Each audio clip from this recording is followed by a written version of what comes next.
Hey guys, what's up? Unrested back again. I just got in from another day of rainy season. Very, very rainy out there, so if my hair is looking drippy, sorry.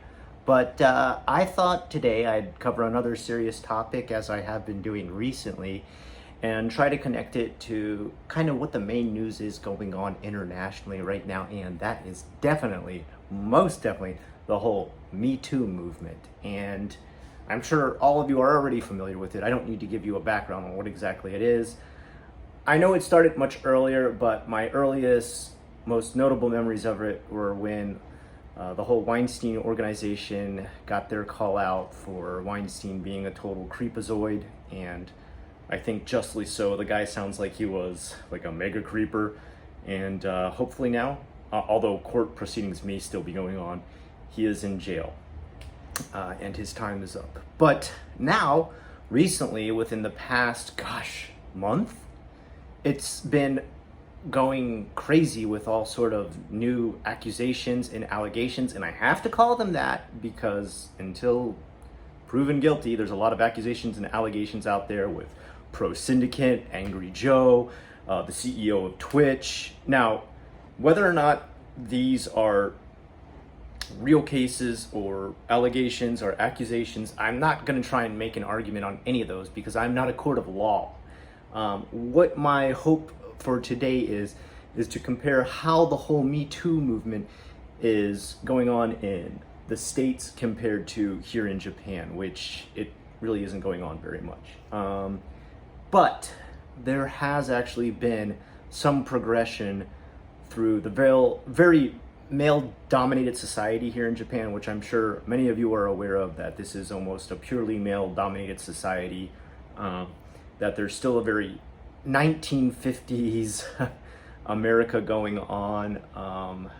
I would say it's very in the way of Leave It to Beaver, where there's a housewife at home, dad comes home from a long day at work, and they want to keep everything positive and happy and upbeat, and even the TV shows are constantly happy and positive and upbeat, but we all know there's grimy edges around everything that goes on within society. So let's get cutting into the nitty-gritty of it. How have things changed in Japan over the years with things like sekuhara, which is sexual harassment, power hara, power harassment, and I guess I would just say overall, like, the Me Too movement as far as like groping is concerned, inappropriate touching, inappropriate advancements towards females and males.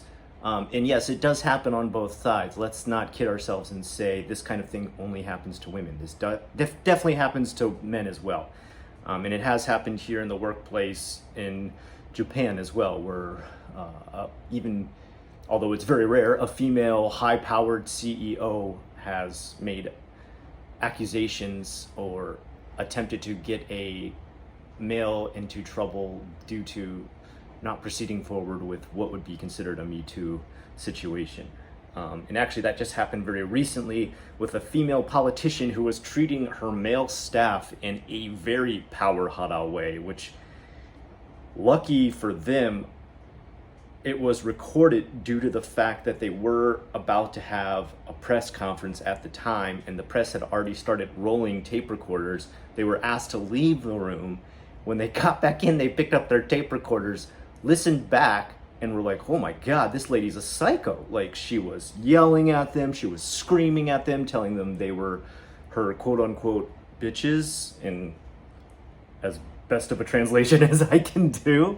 And this was her male staff, and you can hear their answers and stuff was very like, yes ma'am, sorry ma'am, I'll try to do better. And so this does happen vice versa, but that is a rare situation here in Japan. That is a very rare situation. I'm not gonna make up that it's equal. It's definitely not equal. While it does happen on both sides, it's not equal in Japan. Now in America, I don't have statistics to put together on that, so I'm not about to try. As far as like Me Too and getting into like inappropriate touching, one thing that I've noticed that's changed quite a bit is the change with how harassment has happened on the trains in Japan. Now, if you don't already know, there was for quite a while through the 70s, 80s, and probably even early 90s where men were pretty much getting away with whatever they wanted to on train as far as any kind of creeper groping on a woman. And it got so bad, in fact, here in Japan, that they have to make special cars that are women-only cars. And from, I believe, you can correct me if I'm wrong or if this is different in your prefecture, but from 5 a.m. till 9 a.m. in the morning, and then 9 p.m. at night till 12. Those cars are reserved only for women. They'll have special pink arrows pointing in that show you where to go. And yes, I have accidentally, before I had lived in Japan for a very long time, I had accidentally stepped on those cars. Did anybody yell at me, scream at me, make me get off? No, I'd get on, I was still looking at my cell phone, I'd look up and realize there was like all ladies in the car, and they were kind of looking at me like, you confused, bro? And all I did was simply change cars. No one said, you need to get out of here. Although there have been cases in the past, and these have been recorded before. There's actually a famous YouTuber named Dr. Seibatsu, who, if I have this totally correct, and you can look this up, it's like, as in Jinshu Sabetsu, like Sabetsu means like bigotry, or not racism, but just bigotry, according to sex, creed, or religion. And he's being yelled at by a very angry Obachan to get off of the female train. And he's saying, but I don't have to, but I don't have to, but you don't actually have to. And if you look into the laws, men don't actually have to do that. Although I kind of do feel like this guy is being a bit of a jerk for just going on there to prove the point that he can be on there when there's plenty of open, free trains. If this is really driving this poor lady this nuts that she's screaming at the top of her lungs and throwing a fit, rather than provoke her, I think it would be better to just move on to another train. Of course, this lady is overreacting a bit, and although she's screaming and yelling, I will say, in her defense, he's recording this. So he's on the female train with a camera recording this woman's reaction, which makes it doubly creepy. So, dude, just get off. Like, just obey the laws. And this is a Japanese guy who did it. It wasn't a gaijin, so, he's speaking back and forth with her in Japanese, and I'm not sure. I think both people were crazy in that situation. It was a really crazy video. But as far as groping is concerned, the railway really started to crack down on this. Pretty much every single JR lines and every single private line, which is usually in some sort of connection to JR line to begin with, started to crack down on any single person who came forward and said, this guy touched me. And passengers were even told that if someone touched them and they grabbed that person's hand, they had the right to keep holding onto their hand and hold it up into the air and say, this man touched me.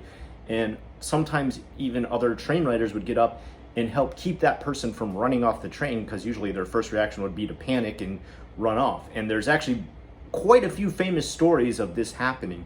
In fact, probably one of the most famous story of this happening is Densha no Otoko, which is the train nerd, and was made into a movie. This was a story that unfolded on 2chan, it's Japan, it's not America, and a girl was being harassed by a drunk oyaji who was groping at her and trying to, be a nasty, creepy old dude, and a very quiet, reserved, introverted nerd who was sitting on the other side at first quietly asked him, sir, please stop. She's obviously, not enjoying this. And he said, like, shut up, I'll do what I want. He was drunk. And he got up and with a stronger voice said, please move away from her, or I'm going to have to force you to move away from her. And he's like, you won't do anything, you fucking densha taku, And so finally, this guy works up the nerve and pushes this guy off the train. The police arrest the dirty oyaji, and he saved the girl, and they actually fall in love. And this story really, yes, this really happened. These two people fell in love. She was amazed at his bravery. He was in love because she was as far as he thought, this is according to his own words, she was far out of his league. I'm not saying any girl or any boy is out of anybody's league. This is his own words on Nichan, okay? And happily ever after. So I guess maybe that's one positive thing that came out of the movement. Anyway, just to let you know how common this was, it became like a famous, almost love story trope, a meme, everything.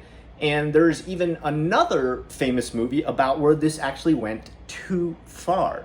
Yes, it actually went too far. And this is why I always say we need to make sure we approach these as accusations and allegations.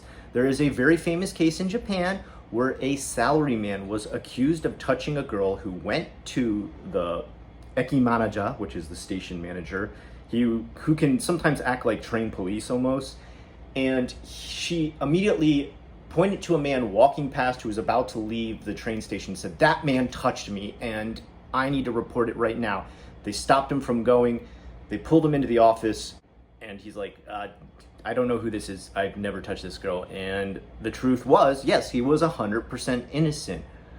Over time, after court case after court case, and this man spent years and years and years in jail, the girl finally came forward after some of her friends convinced her, "Dude, if this is not true, you are ruining this man's life." This man's wife divorced him, his kids refused to talk to him anymore, he got fired from his job, he spent about 7 years in jail, he lost everything, all his money, spent everything on lawyers fighting for him. It turned out he was innocent. This man's life was completely ruined, and this is why I always say allegations and accusations. Yes, I know the statistics in general say 94% of women are telling the truth, 6% are usually claims that are uncouth. But, does that mean we should throw the 6% out? The collateral damage for all the other women? No, I don't believe in that either, okay? So, everything you hear, listen like they tell you to do, pay attention, get the details, report it to the police, and even in Japan, do the same thing if you're here. If you yourself go through these, report it to the police. Now, how is Japan's police force responding to stuff like this? Pretty crap, really. The saddest part for me is I've heard many stories from friends who are blonde girls, and Japanese guys, I don't know what your thing is, man, but blonde girls in Japan, and I'm not talking like American blonde girls, Australian blonde girls. I have blonde girls from every country that speaks English, and even some Russian blonde girls too, tell me they have been horrendously harassed by men in Japan. Like men who will literally come up to them and just start asking how much, because they think they're like a prostitute or a snack girl or a hostess, and almost 100% of the time these girls aren't actually that job. Maybe back in the 1970s that might have been common for like a Russian coming over here as a woman, because it was so uncommon to have gaijin over here in general. But now these days it's not very common, and it would even actually be hard for them to have any sort of immigration status as a hostess. And I've heard things like girls being trapped in an alley and a guy assaults her from both times. This actually comes from a female I worked at who, at 40 years old, this happened to her.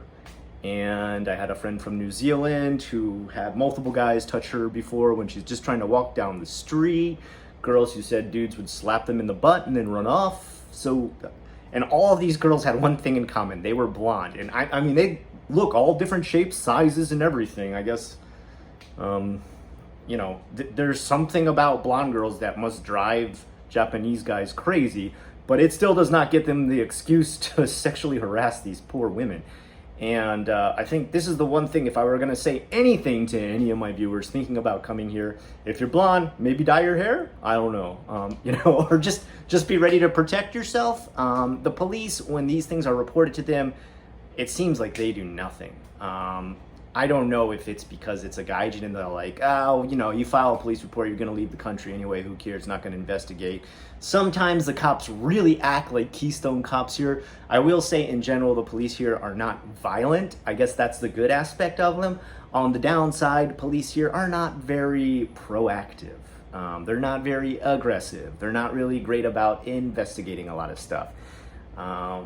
Pretty much the trial to become a police officer here is like, hey, did you finish high school? Cool, here's some handcuffs, good luck. That's about it. It doesn't really seem like a a lot of the lower level police here are very well trained from the stories I've heard of. I don't know, I've had other ones where girls have told me they were harassed all night by a man knocking on their door at 3 a.m. They call the police. What time do they show up? Minutes after? Maybe an hour after? No. Try the next day. And they're like, hey, we didn't find him in here in your apartment complex running up and down. Yeah, it's the next day. Like, 48 hours or 24 hours later, the guy's probably been smart enough to go home or go to his job. So he's not there anymore. So these are the kind of things I hear reported back to me as far as my own gaijin friends. I haven't had a lot of Japanese girlfriends tell me about any sexual harassment that they've dealt with, but I have heard through my own wife at work some of the problems that she goes through, where she's not necessarily sexually harassed because they know she's a married woman with 2 kids, and usually that doesn't happen to them, but that there is dental hygienists who work under here who get that. There is a massive pay gap that I don't care what you want to say about there being a pay gap between female and male. In Japan, there is a massive pay gap that is insane. Like, it's just, and then there's the controversy with passing medical tests to graduate from college, that a lot of the government had actually scammed a lot of women out of passing their tests so that they would stay home and have babies to help with the population that's going lower and lower in Japan. And it goes on, and I would eventually get into tangents if I continued to talk about that. But I hope I've given you a little bit of insight into some of the Me Too aspect that goes on in Japan. As far as Hollywood is concerned, that kind of thing doesn't happen here too much in the Hollywood scene. And as far as the whole YouTuber scene, the only thing I've heard that's ever happened is there's actually been female stalkers of male YouTubers who've gotten arrested because they were just like showing up at their door and doing crazy stuff. So that's one thing that's kind of flipped, I guess. I mean, maybe that still happens a lot in America, I don't know. But that's about it. I hope I've covered enough and given you a broad horizon of details to look at. If there's something more you want me to cover, or there's another new topic floating around in the mail that you'd also like me to cover as well, let me know. I'm happy to talk about whatever, and I want to keep the subject on par with what's going on in our world today. It's making my JFAQs a lot more refreshing to do, a lot more interesting, and making sure I'm not just rehashing old material again and again. Till next time, I'm Unrested. Stay safe, stay healthy, and I'll talk to you again real soon.